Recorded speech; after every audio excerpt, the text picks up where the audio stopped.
a vida cristã, essencialmente, é uma vida em que o nosso desafio, o nosso chamado é seguir a Jesus. Jesus falou, siga-me. E a gente deve seguir nos seus passos. E aprender a imitar o exemplo dele. Então, uma coisa que a gente precisa fazer sempre é olhar para ele e olhar para a pessoa dele nos evangelhos e ver qual era o exemplo dele. E, interessantemente, os escritores dos evangelhos, eles não escreveram aquilo que nós entenderíamos como biografia na nossa cabeça do século 21, em que você tem que olhar igualmente todas as fases da vida e mostrar todas as etapas importantes.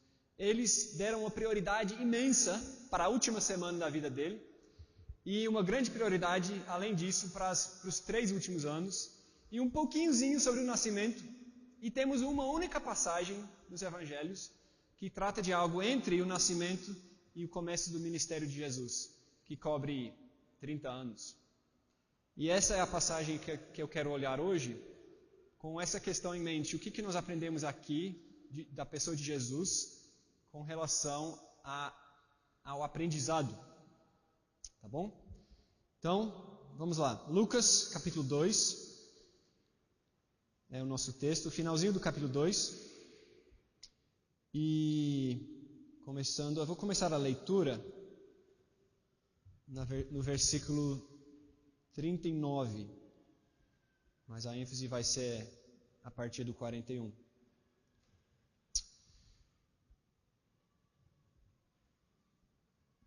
Lucas 2, 39. Estou lendo na Nova Versão Internacional. Depois de terem feito tudo o que era exigido pela lei do Senhor, isso é, José e Maria, né? Os pais de Jesus, pouco tempo depois do nascimento dele, voltaram para a sua própria cidade, Nazaré, na Galileia. O menino crescia e se fortalecia, enchendo-se de sabedoria, e a graça de Deus estava sobre ele. 41. Todos os anos, seus pais iam a Jerusalém para a festa da Páscoa. Quando ele completou 12 anos de idade, eles subiram à festa conforme o costume. Terminada a festa, voltando seus pais para casa, o menino Jesus ficou em Jerusalém, sem que eles percebessem. Pensando que ele estava entre os companheiros de viagem, caminharam o dia todo. Então começaram a procurá-lo entre os seus parentes e conhecidos. Não o encontrando, voltaram a Jerusalém para procurá-lo. Depois de 3 dias, o encontraram no templo, sentado entre os mestres, ouvindo-os e fazendo-lhes perguntas. Todos os que o ouviam ficavam maravilhados com o seu entendimento e com as suas respostas. Quando seus pais ouviram, ficaram perplexos. Sua mãe lhe disse: Filho, por que você nos fez isto? Seu pai e eu estávamos aflitos à sua procura. Ele perguntou: Por que vocês estavam me procurando? Não sabiam que eu devia estar na casa de meu pai? Mas eles não compreenderam o que lhes dizia. Então foi com eles para Nazaré e era-lhes obediente. Sua mãe, porém, guardava todas essas coisas em seu coração. Jesus ia crescendo em sabedoria, estatura e graça diante de Deus e dos homens.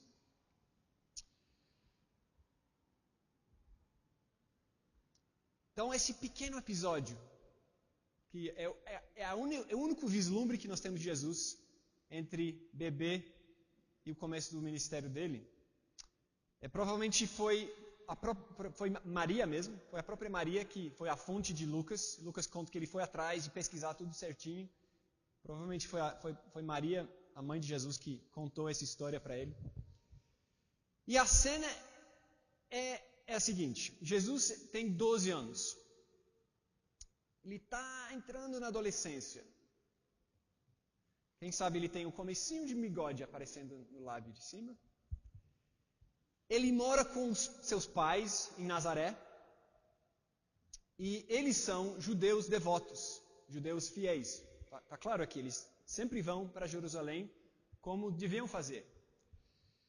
E nessa ocasião, eles estão em viagem para Jerusalém, coisa que eles fazem quase todo ano, na época da Páscoa, que era a festa mais importante dos judeus. Para a nossa comparação, a distância entre Nazaré e Jerusalém seria como se Jesus morasse com a família dele em Sorocaba e tivesse vindo para São Paulo. Só que eles viriam a pé, né? Então levaria uns 4 ou 5 dias para fazer essa caminhada com toda a família. Enfim, ficaram lá uma semana de festa, um tempo importante de celebração. E aí a família volta para a sua casa, para a sua cidade. E aí uma crise está prestes a estourar. Daquelas crises que Maria nunca mais se esqueceria. Com certeza ela, velhinha, quando Lucas foi falar com ela, lembrava tudo direitinho, porque aquilo marcou ela. Porque eles ficam separados, Jesus e o resto da família. Está lá no 43, terminada a festa, voltando seus pais para casa, o menino Jesus ficou em Jerusalém, sem que eles percebessem. Como assim? Como que isso pode acontecer? Bom, pensa bem, Jesus não é uma criancinha mais. Ele já é meio grande, 12 anos. E além do mais, além de saber se virar em muita coisa já, ele já fez essa viagem várias vezes. Então ele sabe a rotina, ele conhece as coisas. E pensa também nisso, sabemos que era um grupo grande, quem sabe várias famílias lá de Nazaré, viajando juntos. Então, talvez umas 100 pessoas no grupo, uma caravana. E imagina famílias próximas, parentes, amigos, que se conhecem, que são uma comunidade lá em casa, e as crianças estão sempre na casa do outro. As crianças se conhecem, as crianças vivem com os tios, com os amigos, normal. Né? Não é essa coisa de todo mundo morar em um apartamento e não conhecer os vizinhos. É uma outra realidade, né? Brincar na rua, ir na casa do outro. Os pais nem toda hora sabem onde estão os filhos. E pensa bem, Jesus, a gente sabe que no futuro ele teve irmãos. Então, nessa altura, ele tinha 12 anos. Será que Maria será que ela estava grávida? Será que ela tinha um bebezinho? Será que ela já tinha outros 3 ou 4 filhos para cuidar, mais novos, né? Então, tudo isso nos ajuda a entender como que isso pode ter acontecido. E aí você imagina eles lá, Maria e José, caminhando. Você viu Jesus? Não vi, mas ele deve estar lá em frente com a família o filho do Simão lá. Né? Esse tipo de coisa, esse tipo de fala. E então, depois de um dia inteiro de caminhada, o dia acaba, o fim do dia, e eles decidem parar para acampar, montar barraca, comer, talvez tomar banho, dormir. E cadê o bendito Jesus? Bendito Jesus talvez é uma frase que surgiu ali. Brincadeira. Cadê o Jesus? Né? Agora imagina aquela noite. Imagina José e Maria. Será que eles conseguiram dormir? Será que brigaram? Não, é culpa sua. Não, mas eu falei isso. Não sei. Né? Imagina, se fosse minha família, não ia ser muito suave. Vou falar para você. E o que estavam dizendo nas outras barracas? Você ficou sabendo? Jesus não está aqui? Jesus, aquele lá? Não veio. Não acredito. Chama o conselho tutelar. Que pais negligentes. Que é isso? Não pode. Aí, novo dia. Respira fundo. O grupo segue o caminho. Sei lá, umas 10, 15 famílias vão indo.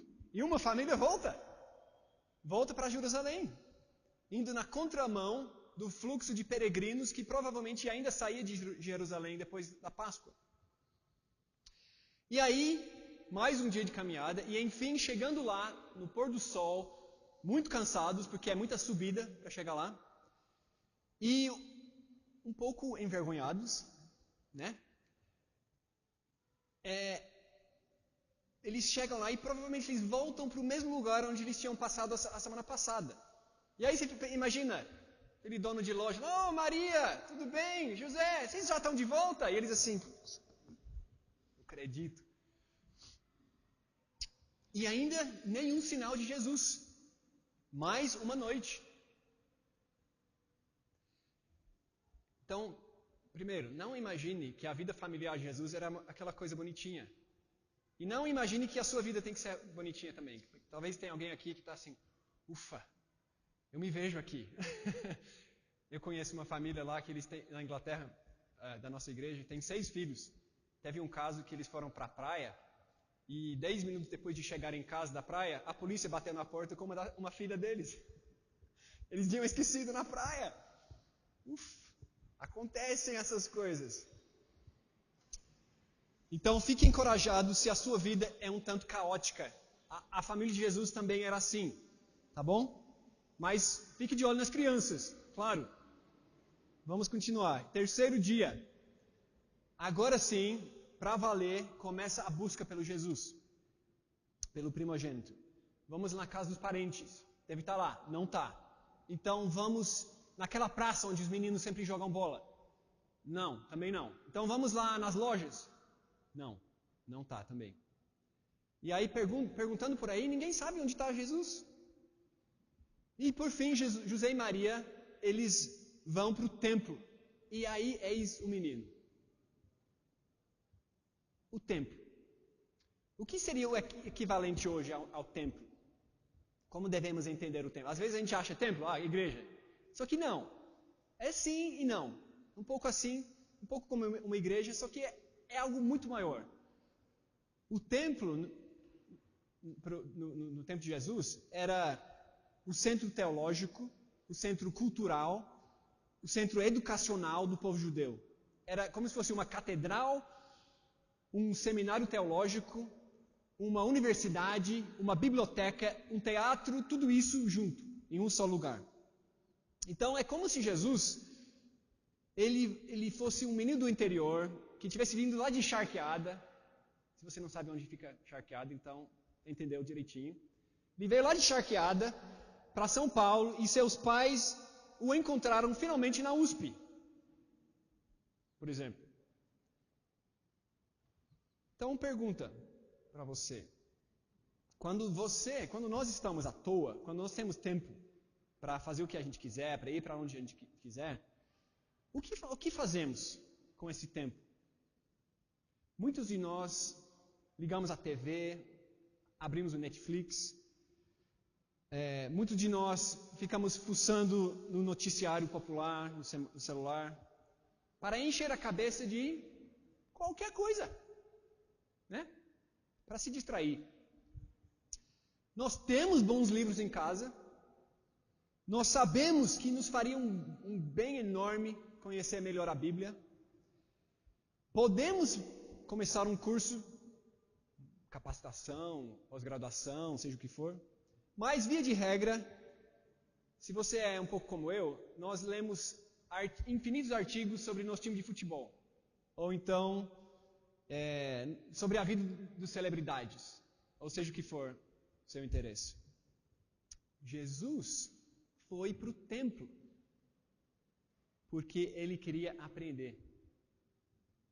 Ele desejava se tornar sábio. É isso que ele fez quando ele estava à toa. Ele foi aprender, ele foi para o templo. Olha lá no versículo 46. Olha a cena quando finalmente encontraram Jesus. E permita-me imaginar que nisso Maria poderia ter dito ironicamente: meu filho do céu, meu filho do céu. José e Maria, aliviados em ver Jesus, e ao mesmo tempo começando a deixar escapar um pouco de tensão que acumulou ao longo de 3 dias, eles ficam admirados, eles ficam perplexos. Maria, talvez com a cabeça cheia de perguntas, pensando assim: onde dormiu meu filho essas 2 noites? Onde ele comeu? Será que ele tomou banho? E o que eles veem? Jesus está sentado entre os mestres, ouvindo-os e fazendo perguntas para eles. Jesus não está nada ansioso, nada preocupado. Pelo contrário, ele está super tranquilo e totalmente ocupado com a conversa dos mestres. Como pode isso? Não basta dizer que esse menino ele viaja muito, muito distraído. Não, tem algo diferente nesse. José e Maria ficam perplexos e provavelmente nós também ficaríamos perplexos se vendo Jesus desse jeito. Ficaríamos impressionados, porque nós estamos muito acostumados a imaginar um Jesus adulto, né? Nós, quando vemos Jesus adulto, nós admiramos a sua desenvoltura, nós admiramos a sua sabedoria, seu jeito de lidar com as situações e com as pessoas. Ele é brilhante. Mas como ele chegou a ser esse homem admirável? Aí a resposta está aqui. E alguns de nós vão dizer, não, mas Jesus é o Filho de Deus. É por isso que ele é diferente, é por isso que ele é extraordinário. Mas, peraí. Você imagina que Jesus nasceu sabendo tudo? Você imagina que ele só estava fingindo? Não sabia falar, não sabia ler, não sabia andar, não sabia o que é 3 vezes 4. Você acha que ele estava fingindo? Por não sei quantos anos? Você acha que, nessa altura, aqui aos 12 anos de idade, Jesus estava lá dando aula para os mestres da lei? E é por isso que eles ficaram tão impressionados com ele? Que está escrito lá no 47, todo mundo, todos os que ouviam ficavam maravilhados. Na cultura judaica, não seria nada aceitável um menino de 12 anos dar aula para os anciãos. De jeito nenhum. Eles tinham muito respeito para os idosos, para a idade. Havia muito respeito pelos mais velhos. Olha bem o texto. Versículo 46 é um versículo chave aqui, que nos ajuda a entender o 47, inclusive. 46. Jesus estava ouvindo e fazendo perguntas. É isso que ele estava fazendo. Ele está aprendendo de verdade. Ele está interessado no que está acontecendo. Aliás, é uma das coisas que Lucas enfatiza, né?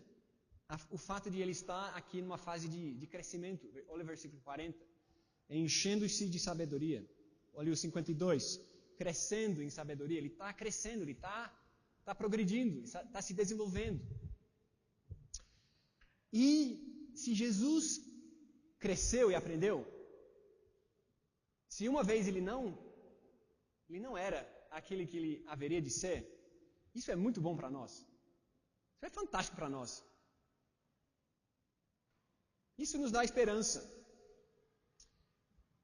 Porque o objetivo de Deus para nós é nos tornar naquilo que hoje não somos. A nossa igreja tem um lema. Nossa igreja existe para agradar a Jesus, melhorando e ajudando os outros a melhorar. Ou seja, nós precisamos mudar. Nós temos muito para crescer. Nós não somos aquilo que deveríamos ser ainda. Né? E a gente precisa se tornar semelhante a Jesus. Um dia Jesus também precisava se tornar semelhante a Jesus. Que pensamento, né? Ele foi crescendo, ele foi ganhando entendimento.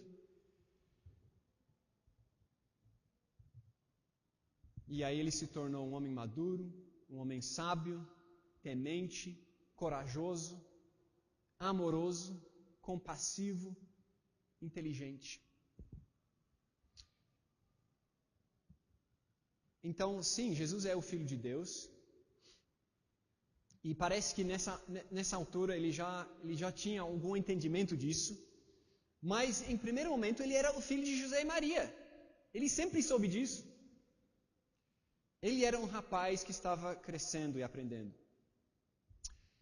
Quando nós olhamos para uma criança ou para um adolescente, tem algumas ali no fundo, às vezes nós olhamos para alguns e nós imaginamos que estão fadados a seguir o mesmo caminho dos pais, dos irmãos, da turma, a tomar as mesmas decisões ruins, a cair nas mesmas armadilhas da pornografia, do crime, da ganância. Mas não necessariamente. Não. Eu trabalho aqui bastante com as crianças na igreja, né? Culto infantil, bastante. E uma coisa que me anima muito é saber que existe a possibilidade de que eles, conhecendo a Jesus e amando Jesus e confiando nele e seguindo o exemplo dele, podem se tornar pessoas extraordinárias, como Jesus, né? Podem se tornar líderes mundiais, podem se tornar pessoas extraordinárias e desconhecidas também, mas podem se tornar como Jesus, porque este é o poder do Evangelho para transformar vidas. Então é natural querer saber como isso pode acontecer em nossas vidas, para a gente mudar, para a gente crescer, para a gente se tornar como esse homem maravilhoso aqui. Como Jesus chegou a ser Jesus e como nós podemos nos tornar como ele. E essa passagem nos dá uma pista, parte da resposta. E eu tenho ainda muito receio em falar o que eu vou falar, porque eu tenho medo de ser mal entendido. Mas a resposta é: como que Jesus chegou a ser Jesus? A resposta é que Jesus era nerd. Jesus era nerd. Não no sentido de ter um leque muito estreito de interesses, ou não no sentido de se sentir mais à vontade com computadores do que com pessoas. Não. E também não no sentido de confiar na sua própria habilidade de resolver as coisas, de ser brilhante. Não, mas isso sim, no sentido de que ele gostava de aprender. Ele era curioso. Ele queria entender as coisas. Bom, na minha época de escola, eu não sei como que é hoje. Deve ser semelhante. Na minha época de escola, se você queria ser bem visto pela turma, e você queria, todo mundo queria, tá? Você não levantava a mão, primeiro. Levantar a mão? Você vai levantar a mão? O que é isso? Não levantar a mão, primeiro. Primeira regra. Segunda regra, não fazer perguntas. Terceira regra, finge que você entendeu. Finge que você entendeu, mesmo que não.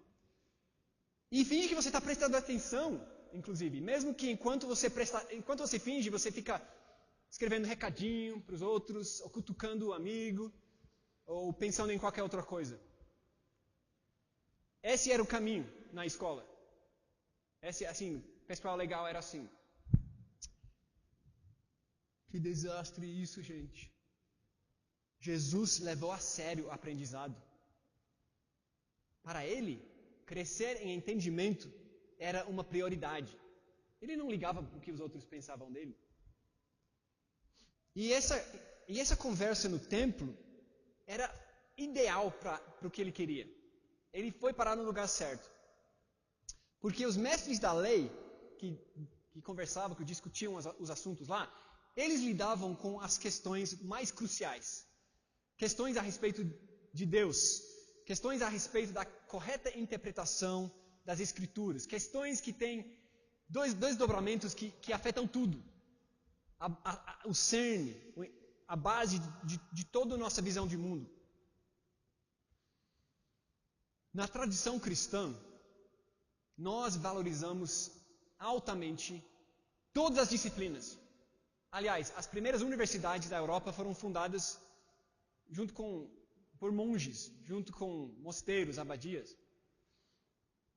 E eles tinham como a rainha das disciplinas a teologia. Porque o estudo da Bíblia era aquilo que dava a possibilidade de conhecer ao Deus que criou todo o resto. Então, o conhecimento de Deus possibilitava integrar todas essas outras disciplinas. Ele é o centro de tudo, aquele em quem todas as outras disciplinas fazem sentido, encontram seu sentido. Então a gente valoriza tudo, mas a gente entende que no meio de tudo é Deus, é a revelação dele. E sem ele ali no meio, a gente não consegue ter uma perspectiva adequada de nenhuma outra disciplina. Enfim, Jesus escutava com atenção máxima. Olha aqui, ouvindo, prestando atenção. E também ele fazia perguntas. Imagina ele levantando a mão lá. Com licença. Né? Tem muitos tipos de pergunta. Tem até perguntas que são pegadinhas. Né? Mas Jesus estava fazendo perguntas honestas. Perguntas de quem queria mesmo entender. Como é possível que os outros ficavam maravilhados com sua inteligência e com suas respostas, 47, se eram apenas perguntas? Porque perguntas honestas, por natureza, revelam uma falta de conhecimento. Certo? Eu não sei sobre isso. O que você acha sobre isso? Me ajuda aqui. Né? É uma pergunta, basicamente está dizendo isso. Mas boas perguntas também podem demonstrar muito entendimento, muita percepção, muita inteligência. Aquela pergunta que ninguém nunca fez. Aquela pergunta que vai ao cerne da questão. Que todo mundo pode falar, é isso aí que a gente precisa resolver. É isso, era isso. Você identificou o negócio aí, é isso. Ou então a pergunta que revela as incoerências da teoria que todo mundo está acreditando até aí. Aí todo mundo fala, putz, é verdade. Se a gente pensar assim, essa teoria nossa não serve mais. A gente tem que achar outra solução para isso. Aí é só uma pergunta, mas às vezes derruba as outras ideias. Né? Quando a gente pensa em Jesus aprendendo, uma coisa, talvez a diferença fundamental entre ele e nós, que a Bíblia nos ensina, é que ele não tinha pecado. Ele não tinha uma natureza pecaminosa. E isso faz toda a diferença para a nossa maneira de aprender, nossa postura enquanto aluno, enquanto estudante. Porque nosso pecado atrapalha nosso aprendizado. Então, que nem os alunos na escola, os adolescentes na escola. Nós estamos muito preocupados em que os outros vão pensar de nós. Primeiro, isso já atrapalha o nosso aprendizado. Estamos pensando em nossos ídolos. Nas coisas que são muito preciosas para nós, mais do que Deus. Estamos pensando, preocupados em saber como este conhecimento que eu posso adquirir aqui nesse momento pode me dar alguma vantagem na vida. Né? Pensa nos estudantes nas universidades, nas faculdades. Quantos deles estão ali porque realmente amam a sua matéria, sua disciplina? Que estão curiosos, maravilhados por aquilo. Infelizmente, a maioria, na minha experiência, só quer obter o diploma. Só está interessado naquilo que pode ser obtido através dos estudos. Agora sim, com o diploma na mão, eu consigo ganhar mais dinheiro, viver uma vida mais confortável, ter mais poder, ter mais reconhecimento. Né? É um aprendizado visando uma outra coisa. Mas Jesus está interessado em aprender porque ele quer entender, ele quer aprender a viver de uma forma... ele quer aprender a viver em sintonia com o mundo que Deus fez. Ele quer viver conhecendo a Deus, vivendo como um verdadeiro filho de Deus, no mundo de Deus. Não para levar alguma vantagem. Jesus ele era livre para aprender de fato. Ele não sofria dessas crises nossas. E por causa disso, o raciocínio dele era melhor do que o nosso. Simplesmente, era mais puro, era mais limpo. Então ele tinha apenas 12 anos, mas as suas perguntas eram brilhantes. Eu imagino os mestres dizendo, poxa rapaz, essa é realmente uma boa pergunta. Eu nunca tinha pensado nisso. Isso aí merece uma tese de doutorado. 20 anos depois, Jesus estaria novamente naquele mesmo lugar. Só que dessa vez, ele estaria dando as respostas. E E as perguntas que ele fazia ali, ninguém tinha resposta. Ninguém conseguia responder. Porque ele viveu, pensa numa trajetória de 20 anos, acumulando sabedoria melhor do que qualquer um. E, meus irmãos, em tudo isso, então, temos que concluir que Jesus demonstrou um amor pelo entendimento. Nós lemos aqui no começo do culto, eu pedi para o Felipe ler para nós, uma passagem de Provérbios capítulo 3. E é muito interessante, você pode até abrir lá. Provérbios 3, a gente leu acho que do 13 até o 18. E ali fala umas coisas assim. Provérbios 3. Como é feliz o homem que acha a sabedoria. A sabedoria é mais proveitosa do que a prata, rende mais do que o ouro, é mais preciosa do que rubis. Nada do que você possa desejar se compara a ela. E é interessante, nota aqui no texto, nesse capítulo 3 de Provérbios, que 3 ou 4 vezes vem a frase, meu filho, atenta para isso, meu filho, vai atrás de sabedoria. Sabedoria vale mais do que qualquer coisa, mais do que dinheiro, mais do que qualquer coisa. Meu filho. E eu imagino Jesus ouvindo a leitura de Provérbios, ou lendo ele mesmo, ou decorando Provérbios, e aquilo ecoando no coração dele, e ele ouvindo a voz de Deus ali, meu filho, e ele assim, eu sou seu filho, e eu quero ser seu filho, então eu vou atrás da sabedoria, é isso que eu quero, me dá isso, se você está falando que essa é a melhor coisa para mim, então me dá isso, mais do que dinheiro, mais do que qualquer coisa. E Jesus então, ele ouvia essa voz, e queria obedecer, e assim ele demonstrou ser o Filho de Deus como nenhum outro.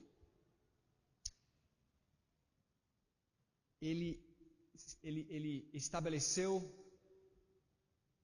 o patamar, o exemplo, o padrão de quem vai atrás da sabedoria, quem busca a sabedoria. Bom, sabedoria, o que é esse negócio de sabedoria? Talvez até nem fique claro para você, o que é isso? Porque a gente tem saber, a gente tem conhecimento, a gente tem entendimento e a gente tem sabedoria, né? Então, o que é cada coisa? Conhecimento é aquilo que a gente sabe, é as coisas que a gente sabe, é a informação, é as experiências adquiridas, né? Se eu jogar isso aqui, a água vai cair no chão. Se eu derrubar no chão, o copo vai quebrar. Eu sei, que é feito de vidro, que existe gravidade, etc, etc. Conhecimento, saber fatos. Agora, sabedoria é saber como usar e como aplicar esse conhecimento em situações reais da vida.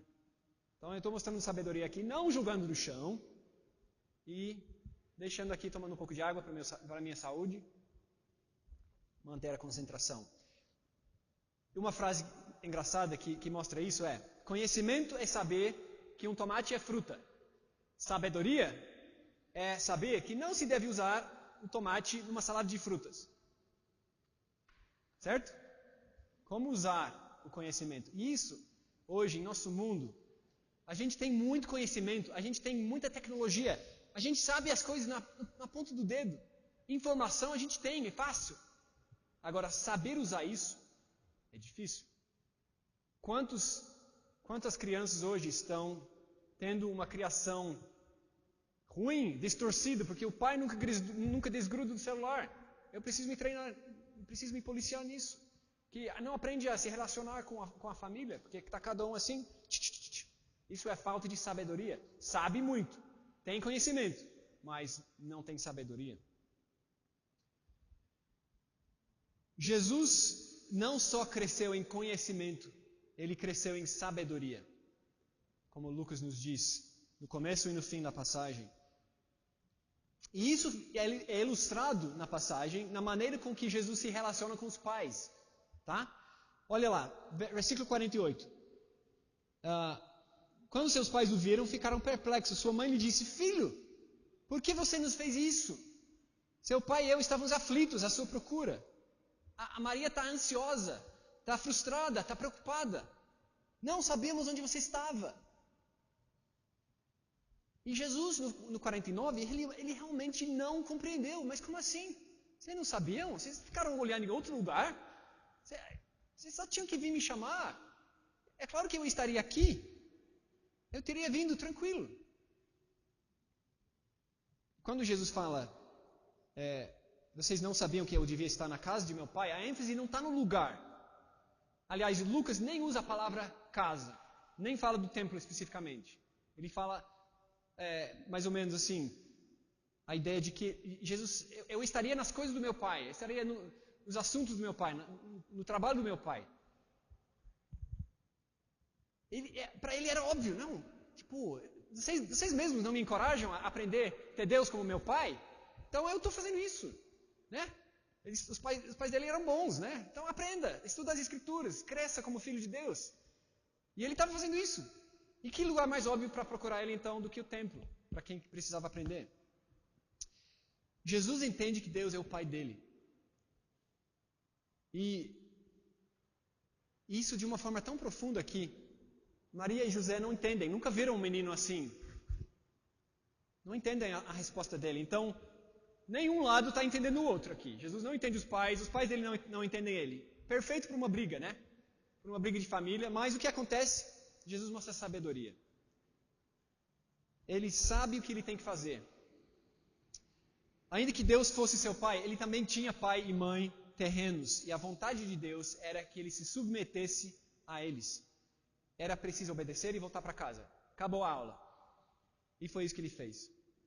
Jesus não era um sabe-tudo que queria exibir o seu conhecimento. Ele amava a sabedoria. E nesse momento, ser sábio significava obedecer aos pais. E foi assim que Jesus levou os próximos anos. Lucas indica que essa trajetória de crescimento continuou. Olha o versículo 52.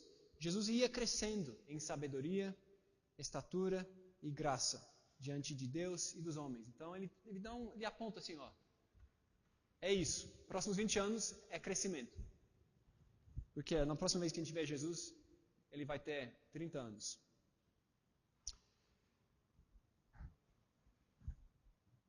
Se a gente aplicar esse raciocínio, então, ao futuro de Jesus, aqueles próximos 20 anos, qual que é o resultado? Imagina, como que Jesus seria, então, um jovem adulto? Eu acho que dá para falar que Jesus seria um excelente profissional. A gente sabe que ele aprendeu a ser carpinteiro com o pai dele. Ele aprende a arte da marcenaria, herdado do pai dele. E se ele é um aprendiz desse tipo aqui, então ele aprimora as técnicas, ele procura sempre melhorar, ele estuda o mercado, ele percebe as tendências, ele se adequa às necessidades para melhor atender a demanda. Ele seria um bom empreendedor. Ele faria crescer o negócio dele, quem sabe até contrataria outros funcionários. Então, por causa dessa passagem, eu não tenho dúvida em supor, a não ser pelas circunstâncias que outra coisa interferiu grandemente, que Jesus era um profissional bem-sucedido e bom. Se você contratasse ele para fazer o telhado da sua casa, o madeiramento da sua casa, ele faria super bem, num preço competitivo. E isso é muito pertinente hoje para nós, não é? Porque nesses últimos anos, nessa geração, voltou a ficar evidente no mercado que a gente vive que não dá para ficar parado. Não dá para você ficar assim, eu aprendi 30 anos atrás, aprendi a fazer meu trabalho e eu vou ficar fazendo do mesmo jeito. Não, você não sobrevive desse jeito. Né? Essa postura de aprendiz é uma necessidade no mercado hoje. Não dá para ficar estagnado. Precisamos concluir.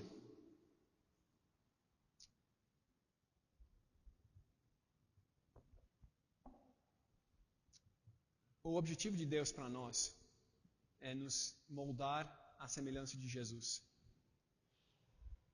O pastor, semana retrasada, fez referência a Gálatas 4:19, onde Paulo está falando para os Gálatas e ele fala assim: meus filhos, novamente estou sofrendo dores de parto por sua causa, até que Cristo seja formado em vocês. O objetivo de Paulo era que os discípulos em todo lugar se tornassem como Jesus. Esse é o alvo da vida cristã. É isso que a gente quer dizer na igreja com melhorando. Melhorando é se tornar semelhante a Jesus. Jesus, ele foi o Filho de Deus sem igual. E de uma forma única. Ninguém nunca chegou a ser Filho de Deus semelhante, exatamente igual a ele.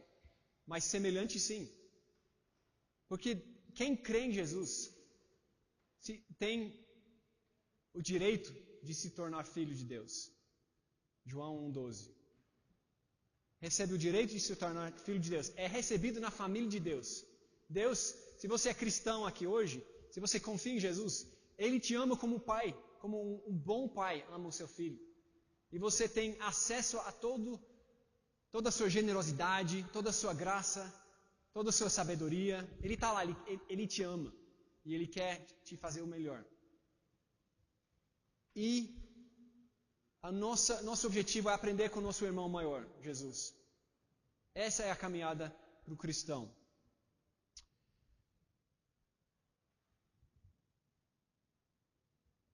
Isso significa que nós precisamos mudar nossas atitudes para com o aprendizado. Não simplesmente ver o aprendizado como uma ferramenta para ganhar coisas que nós queremos, mas deixar o aprendizado mudar a gente mais no fundo, mudar até os objetivos que nós temos para a nossa vida. Eu confesso para você que eu tenho vergonha, olhando para trás, me vendo aluno na escola, me vendo estudante na universidade. Eu não era nada assim como Jesus. Eu demorei muito para perceber que eu precisava ter essa atitude. Eu não era um aluno muito bom, eu tirava boas notas, mas eu não amava a sabedoria. Eu não priorizava a aquisição do entendimento. Eu estudava porque eu tinha que estudar, que nem a maioria. Não por uma paixão. Mas você, adolescente, jovem, você tem a chance de mudar muito cedo. Você tem a chance de se tornar mais semelhante a Jesus, começando mais cedo a seguir o exemplo dele. E você que é um pouco mais velho, não perca a chance também. Arrependa-se, muda seus caminhos, muda sua atitude para com o aprendizado. Seja a exceção. Seja verdadeiramente cristão. O que isso significa na prática para nós? Talvez alguns de nós precisamos ser mais intencionais no uso do nosso tempo. Provavelmente todos nós. E o que pode significar isso? Ser mais intencional. É talvez ficar menos tempo fuçando aqui, né? Mexendo aqui. Talvez pegar aquele bom livro que você tem na prateleira há 10 anos. Você sabe que seria muito bom ler ele, mas nunca parece que dá tempo. Vamos fazer acontecer. Vamos fazer com que o tempo exista. Priorizando aquilo. Talvez para você participar mais em atividades da igreja. A gente quer ensinar bem a Bíblia aqui. A gente precisa melhorar, mas estamos aqui para isso. Talvez você precise ser mais questionador. Quando você percebe uma coisa que não te faz sentido ou não parece coerente, levanta a mão. Isso aí. Talvez vai ajudar todo mundo, a sua pergunta. E provavelmente para todos nós, ir para o cerne da sabedoria. Aprender a temer a Deus, conhecendo a história dele na Bíblia. Em última análise, quem vai fazer essa mudança em nós é o Espírito Santo, não é por nossa força. Então vamos orar para que Deus nos permita crescer e nos tornar mais semelhantes a Jesus no tocante ao aprendizado. Vou terminar lendo o versículo de 2 Pedro, o último versículo. Está escrito assim: cresçam, porém, na graça e no conhecimento de nosso Senhor e Salvador Jesus Cristo. A Ele seja glória, agora e para sempre. Amém. Vamos orar? Pai, obrigado por essa história. Na verdade, meio engraçada. História que, por um lado, nos coloca à vontade, porque percebemos que Jesus teve experiências não tão ideais. na família dele, situações constrangedoras, caóticas. E por outro lado, nos constrange, porque a gente vê um Jesus sendo, já com 12 anos de idade, aquilo que nós ainda não somos hoje. Amando a sabedoria, amando ao Senhor, mostrando ser um filho muito bom, ouvindo a sua voz, atendendo a sua vocação e querendo crescer, querendo aprender. Senhor, nós confessamos que tantas vezes nós estamos ocupados demais naquilo que os outros pensam de nós, ou estamos amando demais alguma coisa que não é tão preciosa assim como a sua sabedoria. Perdoa-nos, Senhor. Muda nossos corações para que nosso desejo seja cada vez mais de imitar Jesus, de seguir crescendo em entendimento, em sabedoria, que possamos aprender a ser verdadeiros filhos, realizados, equilibrados, saudáveis e sábios, sabendo viver em sintonia com o Senhor nesse mundo que o Senhor criou. Perdoa-nos pelos nossos caminhos tolos e mostra-nos o caminho da justiça. Nós te pedimos individualmente para a nossa igreja que o Espírito Santo esteja agindo em nós e nos trazendo essa mudança. Em nome de Jesus. Amém.